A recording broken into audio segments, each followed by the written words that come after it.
Hi, it's Chris Asper, Manager of Recruiting and Admissions, with another video blog.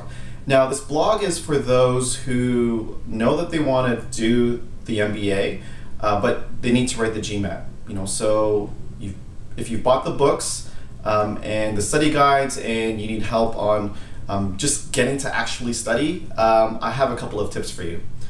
Now, the problem is that studying for the GMAT takes a lot of time, and most people approach it as a sprint, when in fact it's actually a marathon. And the problem with this is, how do you stay motivated throughout the course of your study? Because the course of your study can take anywhere from a couple of weeks to a couple of months. So sometimes you'll feel really motivated, sometimes you won't.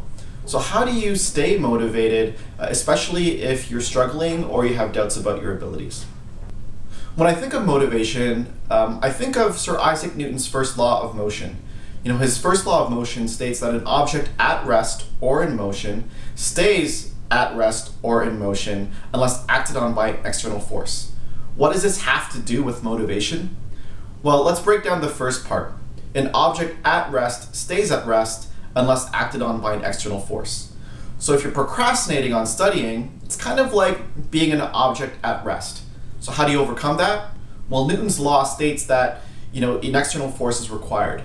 And what that external force is just simply taking action.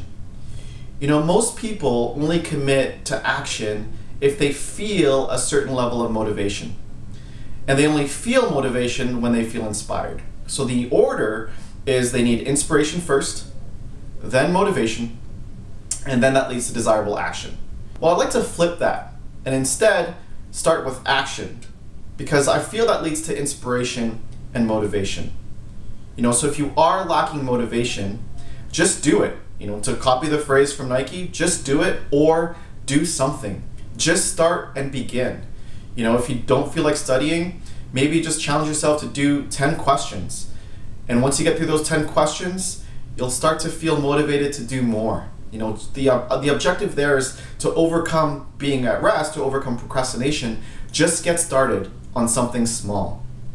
And when you do that, it will give you inspiration and motivation to continue. So that's the first part. The other part of Newton's first law of motion states that an object in motion stays in motion unless acted on by an external force. And what that means is that once you have momentum, it's much easier to maintain that momentum.